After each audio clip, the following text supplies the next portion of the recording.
네, 할렐루야. 하나님의 사랑이 사랑하는 방송가족 여러분들과 함께하기를 원합니다. 저는 오늘 이 성령론 두 번째 말씀을 드리려고 합니다. 본문 성경은 창세기 1장 1절에서부터 5절에 있는 말씀을 읽어드리겠습니다. 태초에 하나님이 천지를 창조하시니라. 땅이 혼돈하고 공허하며 흑암이 깊음 위에 있고 하나님의 영은 수면 위에 운행하시니라. 하나님이 이르시되 빛이 있으라 하시니 빛이 있었고 빛이 하나님 보시기에 좋았더라. 하나님이 빛과 어둠을 나누사 하나님이 빛을 낮이라 부르시고 어둠을 밤이라 부르시니라. 저녁이 되고 아침이 되니 이는 첫째 날이니라. 아멘. 오늘 제가 이 말씀을 드리려고 하는 것은 1장 2절에 보면은 하나님의 영은 수면 위에 운행하시더라. 이 말씀에 대해서 좀 말씀을 드리려고 합니다. 성령의 역사는 어떤 때에 일어나느냐, 이 문제를 말씀을 드리는 것입니다. 오늘 여기 보니까 2절에 땅이 혼돈하고 공허하며 흑암이 깊음 위에 있고, 이 말씀이 먼저 나오고 있습니다. 하나님의 영이 수면 위에 운행하시면서 새로운 창조의 역사를 이루시는 그 때가 바로 땅이 혼돈되고 공허하며 흑암이 깊음 위에 있은 때라고 말씀하고 있습니다. 그러면 여기에 대해서 좀 더 구체적으로 말씀을 드린다 하면은 이 혼돈이라는 말은 요사이 시대 속에서도 매우 적절하게 적용이 되는 말씀인 줄로 압니다. 왜냐하면은 이 시대에 많은 사람들이 혼돈에 빠져 있습니다. 가치관 안에 혼돈이 생기고 있습니다. 어떤 사람은 진보가 좋다, 어떤 사람은 보수가 좋다, 이런 것으로 혼돈이 되고 있고, 또한 신학적으로나 또 사회적으로나 교회에서나 어떤 분명한 정체성이 없이 흔들리며 혼돈의 역사를 계속 만들어가고 있습니다. 그렇게 해서 이 가치관이 뒤죽박죽이 되어버렸습니다. 특별히 이 한국은 북한과의 그 관계를 비롯해서 종북주의자들이 많이 있고, 또한 민주 열사들이 많이 있습니다. 이런 것들이 결과적으로 충돌로 계속해서 혼돈의 역사를 가져오고 있습니다. 이러한 때에 우리 예수 믿는 사람들은 예수님이 나를 구원하셨다, 예수님이 나를 부르셨다, 예수님께서 나를 택하셨다, 여기에 대한 확실한 정체성 확립이 필요합니다. 그렇지 않으면은 계속해서 혼돈에 빠져가지고 이것도 좋아 보이고 저것도 좋아 보이고, 그러다가 결과적으로는 악한 마귀의 유혹에 빠져서 타락의 자리에 들게 됩니다. 두 번째, 여기 보니까 공허하다 그랬습니다. 천지 만물의 역사가 있기 전에 빛도 없는 그런 상황 속에서 공허합니다. 공허하다는 이 말은 텅 비어 있다는 말입니다. 무엇인가 아직까지 채워지지 않는 그런 상태를 말씀하고 있습니다. 우리는 철학적인 용어를 쓴다면 인간이라고 한 이 존재, 어떻게 보면 텅 빈 존재다. 무언가 채워야 되는 그런 존재인데, 무엇으로 채우느냐에 따라서 그 사람의 삶이 달라지고 운명이 달라지고 인생이 달라진다고 우리는 알고 있습니다. 요한복음 2장에 보니까 가나 혼인잔치 이야기가 나옵니다. 거기에 포도주가 모자랐습니다. 그래서 저기 예수님께서 처방전을 내놓았는데, 그 처방이 어떤 처방입니까? 돌항아리 6개가 있는데 그 돌항아리 크기는 두세 통씩 드는 돌항아리라고 말했습니다. 예수님께서 그 돌항아리에 물을 아구까지 채우라고 그랬습니다. 이 동을항아리에 물을 채우기까지는 어떻게 해야만 합니까? 그 돌랑아리가 만약에 먼지가 있다고 하면은 먼지를 깨끗하게 씻어야만 합니다. 그리고 그 항아리가 비어 있어야 됩니다. 만약에 비어 있지 않다고 하면은 채울 길이 없습니다.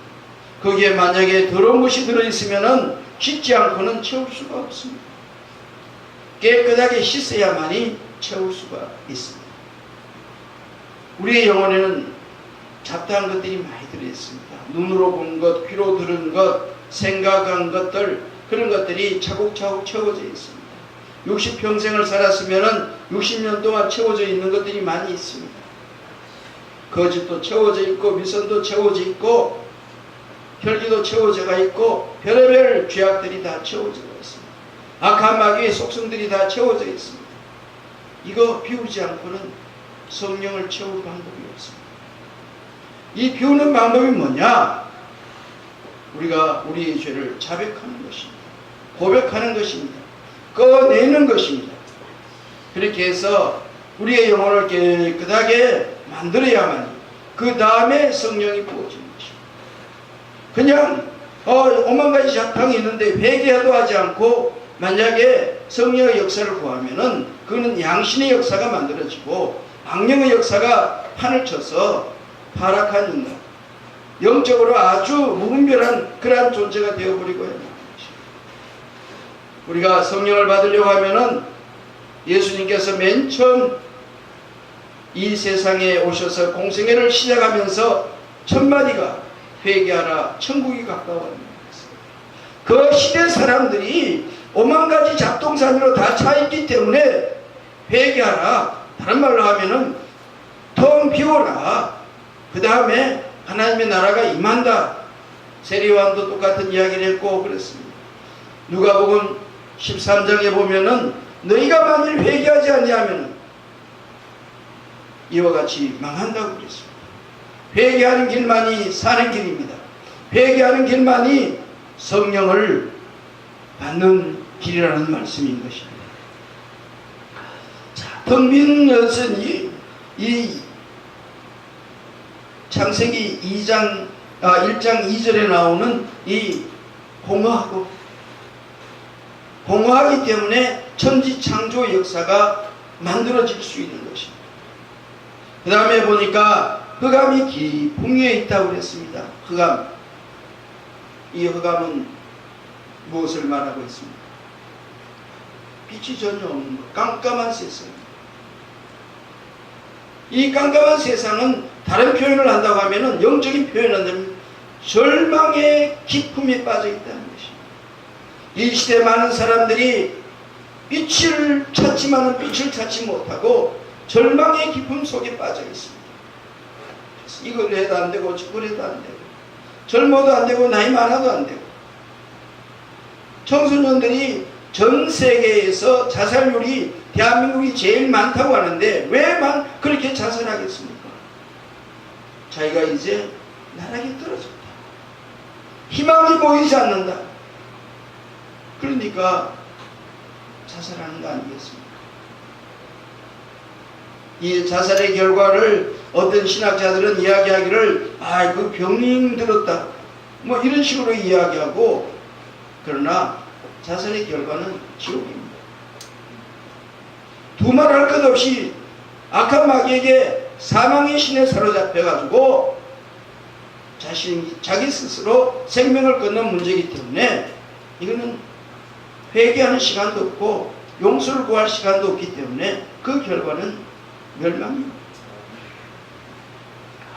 이렇게 흑암이 깊음 위에 있는 것, 이 시대를 바라보십시오. 여러분들이 눈을 뜨고 한번 바라보십시오.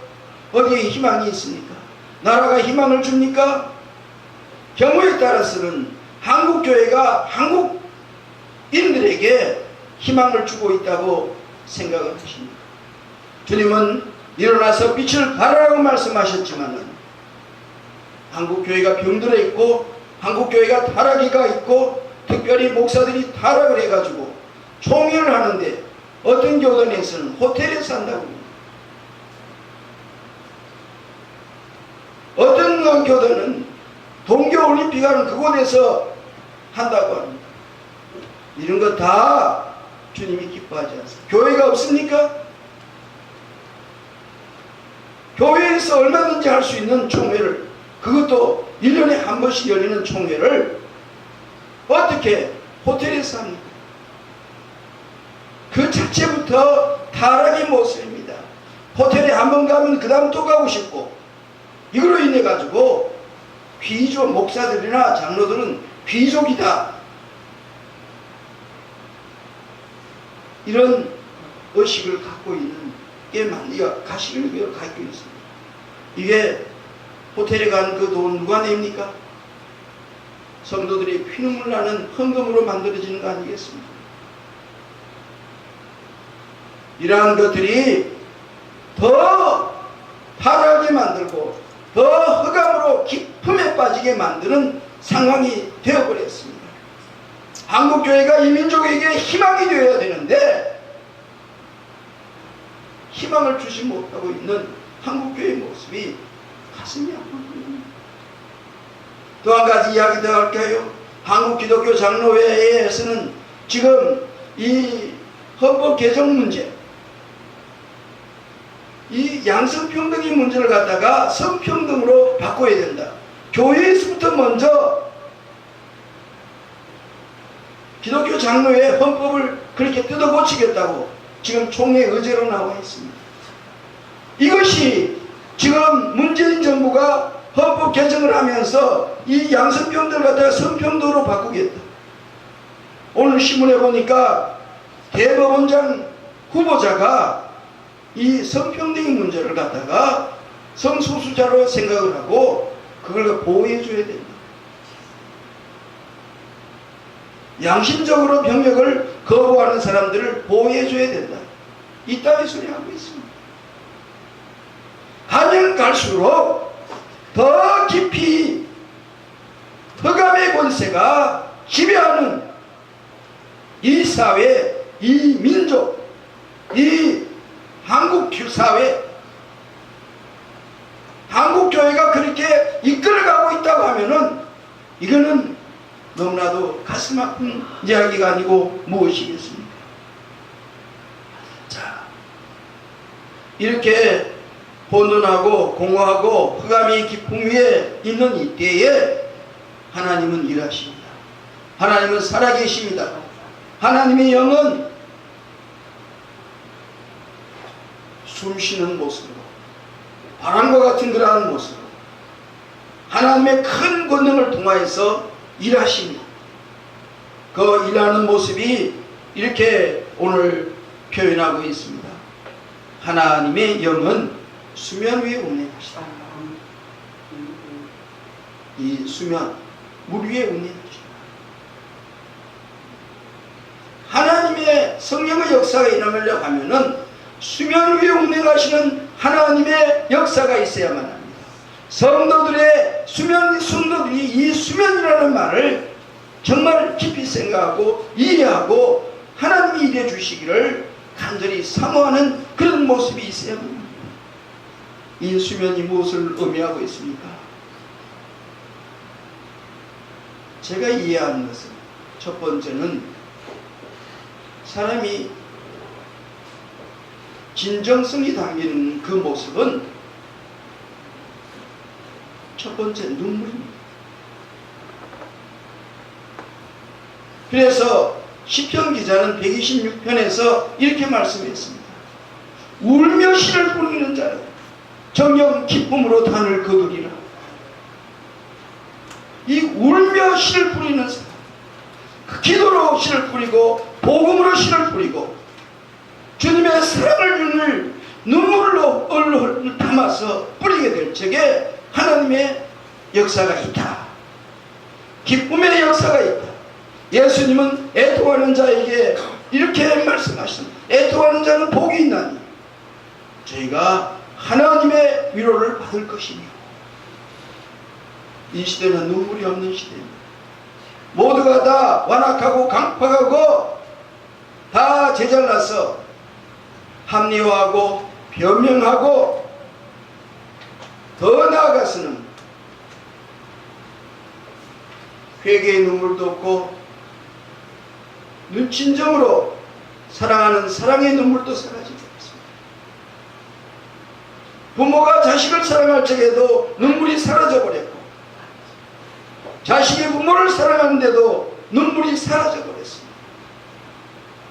왜 이렇게 되었습니까? 물질 만능에 빠지고 만몬에 빠지고 돈 좋아하다가 보니까 결과적으로 이렇게 된 것 아니겠습니까? 한국교회 이 눈물 이야기가 나왔으니까 좀 더 이야기하겠습니다. 1937년도에 이 평양 서문박 교회에서 한국교회 장로교회가 뭘 했습니까? 신사참배를 결정했습니다. 이 신사참배를 결정을 하고 난 이후에 1945년 해방이 되고 난 이후에 정말로 한국교회가 이 신사참배는 하나님 앞에 큰 죄라고 통에 자복하며 울고 목사로부터 시작해서 모든 성도들이 애통하며 회개하는 역사가 있었습니까? 신사참배 안 한 사람들은 안 했다고 자랑하고 신사참배 한 사람들은 역사적으로 보니까 그 사람들이 북한을 공산당 만드는데 앞잡이가 되었다. 회개가 없어요. 한국교회 지금 강단에서 회개하라 그러면 내쫓기는 그런 세상입니다. 이 눈물을 회복하는 한국교회가 되기를 바랍니다. 가슴을 치고 땅을 치면서 주여 이 한국교회를 살려주옵소서, 이 민족을 살려주옵소서, 그렇게 회개하며 기도하는 많은 분들이 좀 일어나기를 주의 이름으로 축원합니다. 두 번째는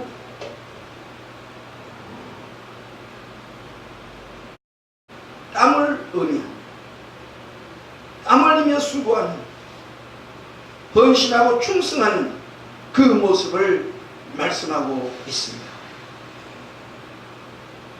많은 사람들이 쥐꼬리만큼 봉사하고 헌신하고 난 후에는 신문에다가 대문짝만하게 내놓기를 합니다. 교회에서 열심히 봉사한 그것을 갖다가 목사가 알아주지 못한다고 그렇게 야단법석입니다. 이거 얼마나 유치하고 유아적인 모습입니다. 우리 그리스도인들은 땀 흘려 수고하고 난 이후에 그래도 예수님의 말씀을 생각하고 작은 자의 모습입니다.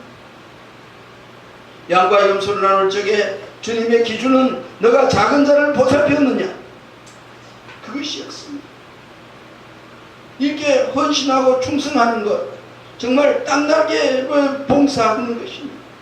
주의 복음을 전하는 것, 땀나게 수고하는 일입니다. 그거 주님께서 인정하십니다. 주님께서 알아주시면 되는 것입니다.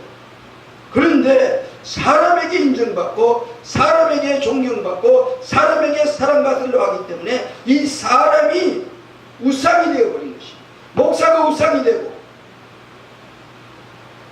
이런 것들이 결과적으로 그 사람을 교만하게 만들고 타락하게 만드는 그런 결과를 가지고, 그러나 하나님이 신이 운행하시는 그 수고와 헌신은 하나님 앞에서 보람되어 하나님 앞에서 부끄러움이 없는 그런 모습으로 일하는 것인 줄로 믿습니다. 마지막으로는 피입니다.